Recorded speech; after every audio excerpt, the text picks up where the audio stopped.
साथियों सलाम, नमस्ते, सत श्री अकाल और जय भीम जोहार।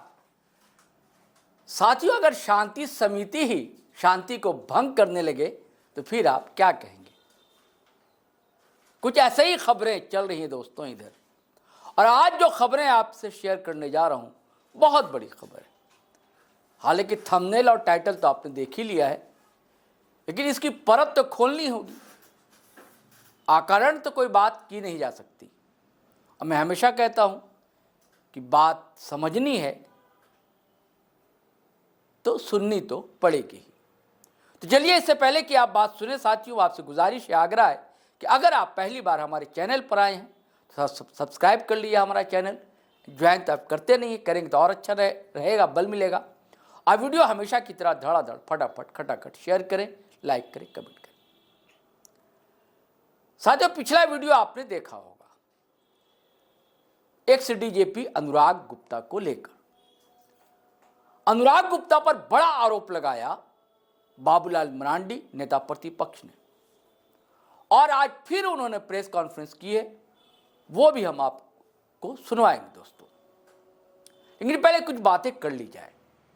एक पुलिस का कप्तान जो बहुत ही लाडला हो मुख्यमंत्री हेमंत सोरेन का, किसी भी मुख्यमंत्री का डीजीपी जो होता है लाडला, और नियुक्ति कराए, जिसको लेकर आपत्ति भी दर्ज होती है लगातार, लेकिन मामला वही ढाक का तीन पात रह जाता है। अब फिर अचानक ऐसी क्या नौबत आती है कि उस डीजीपी की जगह जो विवादित रहा, नई डीजीपी महिला है, अधिकारी है, पुलिस अधिकारी, सीनियर आईपीएस अफसर है तदाशा मिश्रा, उनकी नियुक्ति होती है। और उसके बाद दोस्तों खेल शुरू होता है। हालांकि खबर यह है कि खेल फर्रुखाबादी, खुल्लम खेल फर्रुखाबादी बहुत पहले से झारखंड में चल रहा था। और जो मैंने शांति समिति की आपसे बात की दोस्तों, दरअसल कोलांचल में एक कोलांचल शांति समिति नाम का संगठन है। आरोप यह है कि वो संगठन जो है, उसकी अगुवाई जो है गैंगस्टर सुजीत सिन्हा, उनकी पत्नी रिया सिन्हा, और बल्कि उसके डायरेक्टर कह लीजिए अनुराग गुप्ता थे। यह आरोप मैं नहीं लगा रहा हूं, नेता प्रतिपक्ष बाबूलाल मरांडी ने लगाया। और झारखंड हाईकोर्ट के सीनियर एडवोकेट राजीव कुमार ने मामला तक दर्ज थाने में करवा दिया। उन्होंने भी यही आरोप लगाए, चस्पा किए कि ये सारे लोग मिलकर खेल बड़ा खेल रहे थे। और आपको याद होगा अमन साहू का इनकाउंटर, कि अमन साहू का इनकाउंटर भी अनुराग गुप्ता के इशारे पर ही किया गया था। इसलिए किया गया था दोस्तों ताकि रास्ता साफ हो सके, किसी तरह का कोई ब्रेकर ना हो, कहीं को ठोकर ना लगे, किसे? सुजीत सिन्हा गैंगस्टर को। और जिसके खासम खास कहे जाते हैं प्रिंस खान, जो आज देश में नहीं है, देश छोड़ चुके हैं। और खबर यही है दोस्तों, सिर्फ उन्होंने देश नहीं छोड़ा, खबर यह चल रही है कि अनुराग गुप्ता ने भी देश छोड़ दिया है। पॉलिटिकल गलियारे में यह खबर है, सूत्रों ने, हमारे खास सूत्रों ने यह जानकारी दी है। मैं पुष्टि नहीं करता दोस्तों, क्योंकि खबर बहुत बड़ी है, दिल थाम कर बैठना होगा। अब बाबूलाल मरांडी ने तो तार जोड़ दी है सीएम तक। अब बताइए साहब, यह मामला क्या है? यह क्या गुत्थी कभी सुलझेगी दोस्तों, या कई गुत्थियों की तरह अनसुलझी रह जाएगी? सिर्फ अमन साहू का इनकाउंटर के पीछे ही हाथ नहीं था। खबर यह भी है कि कई बड़े कारोबारियों का अपहरण, कई लोगों की हत्याएं, वसूली, धन वसूली, ये जो हो रही थी, प्रिंस खान, सुजीत सिन्हा और सारी जो मंडली है, और इसके पीछे जो निदेशक की भूमिका में अनुराग गुप्ता थे। बार बार कह रहा हूं, ये मैं नहीं कह रहा हूं, बाबूलाल मरांडी कह रहे हैं, ये मैं नहीं कह रहा हूं, राजीव कुमार जैसा सीनियर वकील कह रहा है। लेकिन हम लोग के पास भी कुछ खबरें रहती है दोस्तों। वो खबरें हैं, खबरें यही जो आपको बताया कि बुरी तरह फंस चुके अनुराग गुप्ता। अब छोटे साहब के प्रति भी इनका अनुराग या उन साहब का इनके प्रति अनुराग वो भी काम नहीं आया, ना काम आएगा। कि राजनीति जो सियासत होती है बहुत गंदी चीज होती है, और जब अपराध और सियासत जब मिल जाती है फिर तो मत पूछिए क्या होता है। कहते हैं कि एक मछली सारे तालाब को गंदी कर सकती है, तो यह एक की बात नहीं है। यह एक बड़ा मशहूर शेर लोग कहते हैं ना कि हर शाख पे उल्लू बैठे हैं, अंजाम गुलिस्तां क्या होगा। हाँ? बर्बाद गुलिस्तां करने को जब एक ही उल्लू काफी है, हर शाख पे उल्लू बैठे हैं, अंजाम गुलिस्तां क्या होगा। तो झारखंड का अंजाम क्या होगा। ये जो गठजोड़ चल रहा है, पुलिस, अपराध, सिंडिकेट और राजनेताओं की मिलीभगत, यह हमारे झारखंड को कहां तक ले जाएगा। कोई भी अछूता नहीं है, चाहे वो आम हो चाहे खास हो। हर की गर्दन पर तलवार लटकी हुई, हर कोई खौफजदा है घर से निकलते वक्त।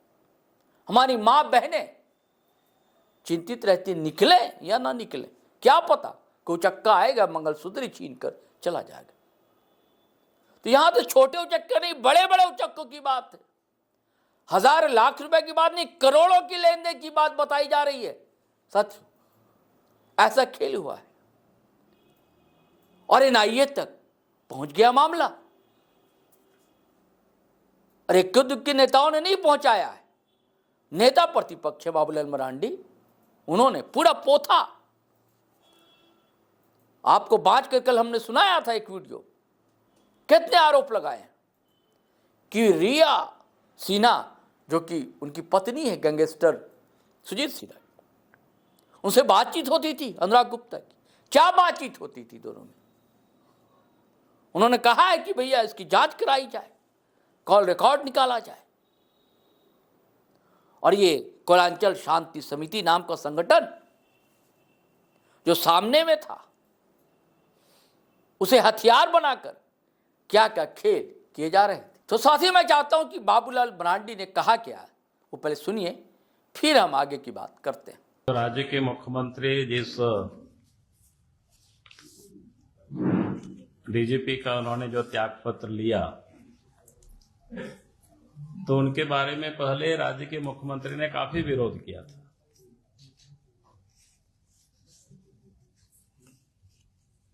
और विरोध तो ही नहीं किया, बल्कि जब वो राज्य के मुख्यमंत्री बने तो 2 वर्षों तक उनको निलंबित भी रखा, सस्पेंड भी रखा।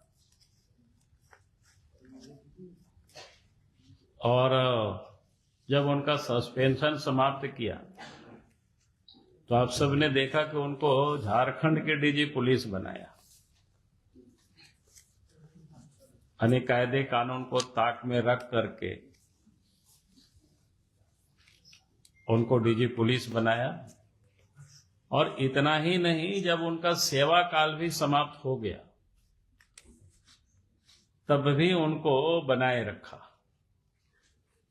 जबकि भारत सरकार का जो पत्र था 30 अप्रैल उनकी सेवा समाप्त हो रही है, लेकिन उसका उन्होंने अनुपालन नहीं किया और उसके बाद भी उनको बनाए रखा। उस समय भी हमने इन सारे मुद्दों को लेकर के काफी विषय को उठाया था। और उसके बाद वो काम करते रहा। उस समय भी क्या क्या घटनाएं हुई, उस समय भी हम उठाते रहे बातों को। अगर कुछ दिन पहले आप सबने देखा कि अचानक फिर उनको हटाया, तो स्वाभाविक रूप से हमारे जैसे, या हमारे मन में ही नहीं बल्कि मैं समझता हूं कि समस्त झारखंड के लोगों के मन में एक सवाल उभरा कि भाई आखिर जिस व्यक्ति का उन्होंने विरोध किया लंबे समय तक, और उन्होंने, मुख्यमंत्री ने उनको 2-2 साल तक सस्पेंड रखा, निलंबित रखा, फिर उनका सस्पेंशन समाप्त किया तो गलत तरीके से उनको डीजी भी नियुक्त किया, और जब भारत सरकार ने उनकी सेवा को समाप्त कर दिया उसके बाद भी उनको बनाए रखा, तो फिर इसके पीछे का कारण क्या है। तो निश्चित रूप से कुछ ना कुछ तो कारण रहा होगा, तभी उन्होंने जिनका विरोध करता हो, जिनकी सेवा समाप्त होने के बाद भी इनको बनाए रखा।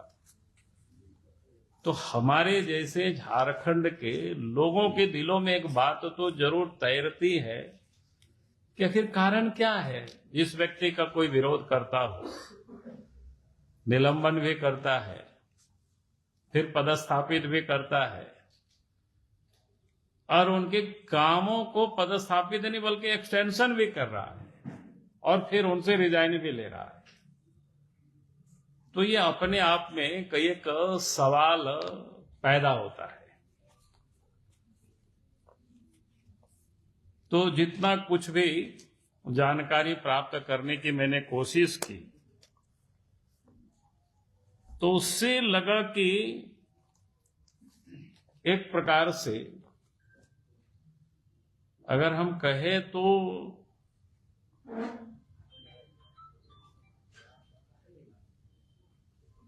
मतलब हम कह सकते हैं वसूली के लिए विशुद्ध रूप से उस व्यक्ति को उन्होंने पदस्थापित किया, ताकि अधिक से अधिक वसूल करके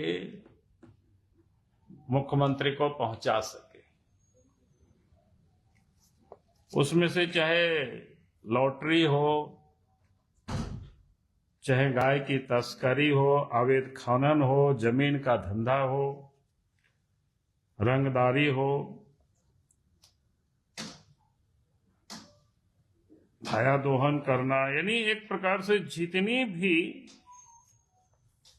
रास्ते से जो काली कमाई हो सकता है, यानी एक प्रकार से काली कमाई के लिए उन्होंने एक प्रकार से साम्राज्य जिसको कहते हैं कि स्थापित कराए। क्योंकि उस काम में भी हमने पहले कई एक विषय को कहा था कि भाई कई लोगों को फिर उन्होंने लगाया, जिसका आप सब लोग देखते होंगे। बाद में जब वो हट गए, दूसरे डीजीपी बने, क्योंकि पहले उन्हीं के पास सीआईडी भी था, उन्हीं के पास एसीबी भी था।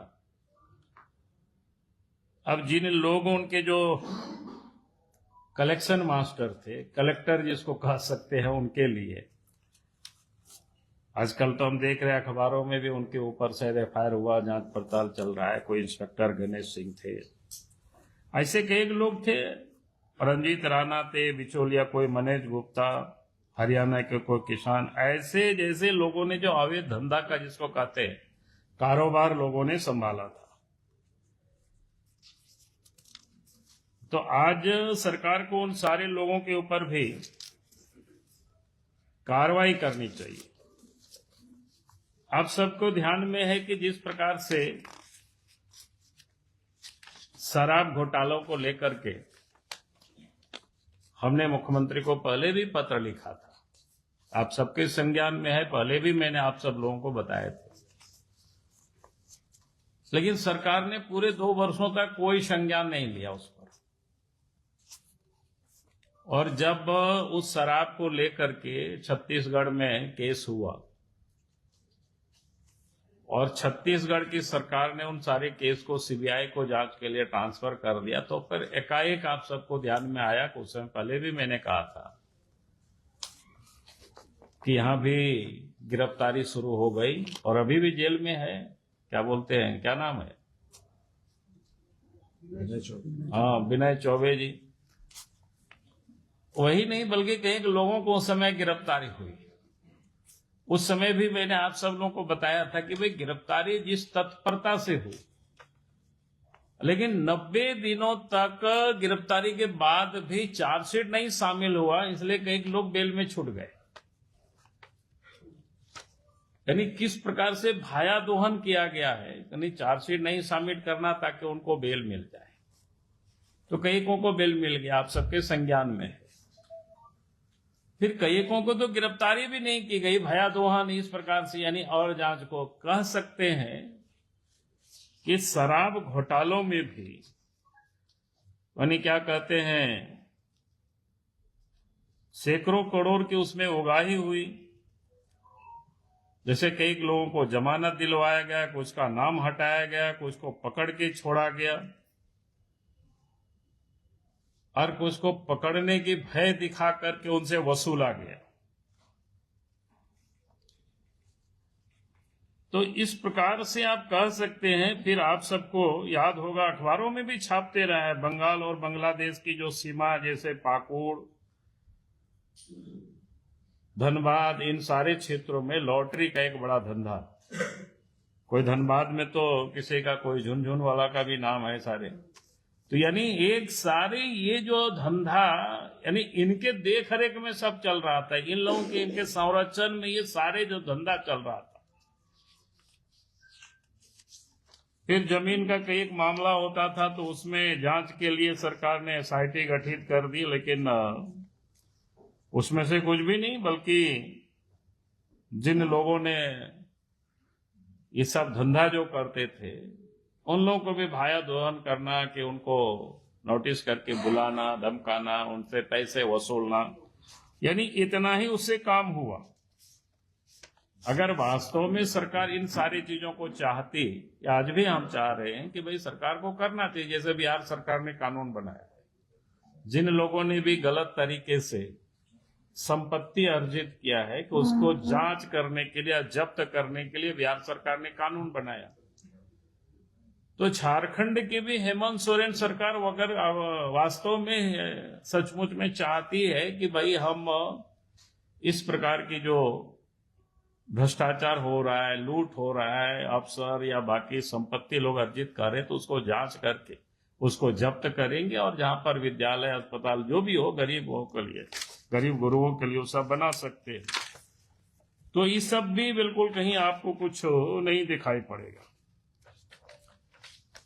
फिर आप सबको एक ध्यान में हम दिलाना चाहेंगे कि गुजरात पुलिस के इनपुट पर, माने उनके सूचना पर, जो एक बार धनबाद में जो कफ सिरप वाला जिसकी काफी चर्चा हुई, तो उसमें से लोकल थाना ने पकड़ा भी, उसको सीज करने पहुंचा, तो फिर डीजीपी का टेलीफोन जाता है और वो कहता है कि भाई इसको आप छोड़ दीजिए, इसको सीआईडी इसको टेक ओवर करेगी। लेकिन उसके बाद आज तक पता नहीं चला कि उसका क्या हुआ, उस नशे के कारोबारी को किसने संरक्षण दिया, जिन लोगों ने बच्चों के भविष्य के साथ, जीवन के साथ जो खिलवाड़ करता है। मैंने इसलिए इन बातों को बताया कि किस प्रकार से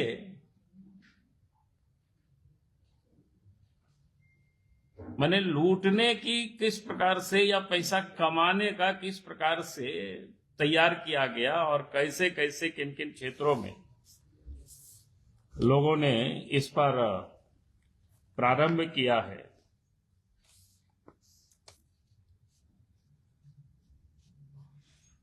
और जानकारी तो यहां तक मिल रही है कि झारखंड में, ताकि अपने आप को सुरक्षित हो सके। उस समय भी आप सबको ध्यान में होगा, मैंने एक विषय कहा था, संभवतः प्रेस किए थे या ट्वीट किए थे, अभी इतना विषय हो गया तो कभी कभी हमारे दिमाग से भी लगता है कि विषय। आप सबको ध्यान में होगा, पिछले बार जब डीजी जब बदल गए नहीं, उनके से एसआईबी और सीआईडी का, एसीबी और सीआईडी का जो डीजी पद से उनको हटा दिया गया। तो एक्साइज ऑफिस से किस प्रकार से कागज पत्तर फाइल वहां से रातों रात टेम्पू में बाकी उसको ले गया वहां से। हमारे पास तो जानकारी है, कई एक ऐसे महत्वपूर्ण फाइल है जिसका उन्होंने पेन ड्राइव बना लिया है, और दिल्ली और हरियाणा से बैठ करके मुख्यमंत्री का भी एक्सटॉर्शन कर रहा है। तो ये आप कह सकते हैं कि बहुत बड़ा झारखंड में लूट का एक प्रकार से अड्डा बना हुआ था, या उनके सारे संरक्षण में। और आप दिल्ली और हरियाणा से बैठ करके शायद सीएम को भी ब्लैकमेल कर रहा है क्या। और मैं कहूंगा कि और किस प्रकार से अपराधियों के साथ उनका सांठगांठ था। आप सबको ध्यान में हो गया, अमन साहू के इनकाउंटर के बाद जो सुजीत सिन्हा कहां जेल में बंद थे, चाईबासा में, उनको वहां से ट्रांसफर कहां पलामू कर दिया गया था। अब सबके संज्ञान में विषय सब ओपन आया हुआ है। तो किसी भी कोई भी इस प्रकार के जो अपराधी होते हैं सामान्यतया जहां कहीं भी, तो उनको अपना क्षेत्र से उनको दूर रखा जाता है। ये यहां उल्टा हुआ था। तो ये सारे जो कनेक्शन है वो बिल्कुल स्पष्ट है कि क्राइम की दुनिया माने एक प्रकार से कैसे क्राइम करवा रहे थे या उनको किस प्रकार से संरक्षण दे रहे थे, कैसे प्रोटेक्ट कर रहे थे। हम समझते हैं कि इससे बड़ा और दूसरा कोई उदाहरण ऐसा नहीं हो सकता है। वैसे ही एक अपराधी थे राजेश राम करके रामगढ़ में, कई एक हत्या आर्म्स एक्ट वगैरह के मामले में जेल भी जा चुके थे। लेकिन उनका लोग बता उनके ऊपर गंभीर आरोप थे, लेकिन इसके बाद भी उनका जो बैठकी कहां होता था, डीजीपी आवास में। उनका जो गोपनीय शाखा होता था वहां कर रहते थे। और उनके साथ जो इंस्ट्रक्टर जिन लोगों का मैंने नाम लिया अभी, वो सारे लोगों के साथ मिल करके ये लोग वसूली करते थे।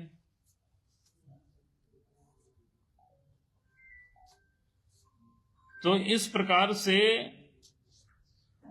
आप समझ सकते हो किस प्रकार से झारखंड को ये सारे लोग लूट रहे थे। इसलिए आज ये जो अचानक उनको हटाया, तब लगा भाई और कोई कारण नहीं था। अगर और कोई कारण होता तो उनके ऊपर बाकी जांच भी बिठा देती सरकार, लेकिन कोई जांच बिठाया नहीं। इसे साफ लगता है कि लेन देन का मामला है, क्योंकि जितना पैसा उन्होंने वसूला होगा और मुख्यमंत्री को ये पता चला होगा कि इन्होंने तो इतने कालखंड में जितना रुपया वसूला उसके अनुपात में जो मुख्यमंत्री को मिलना चाहिए था वो नहीं मिला। और इस कारण से डीजी पुलिस से उन्होंने रिजनेशन लिया। यानी अगर वो वास्तव में, एक तो उन्होंने नियम कायदे कानून को रख करके बनाया, यानी पहले तो जिसका विरोध किया, विरोध करने के बाद उनको 2 साल सस्पेंड रखा, 2 साल सस्पेंड रखने के बाद नियम कानून को ताक में रख करके उनको पदस्थापित किया। उनका सेवा समाप्त हुआ तो सेवा भी विस्तार किया इलीगल तरीके से, जिसकी हम सब लोग विरोध करते रहे, लेकिन उनको बिठाए रखा।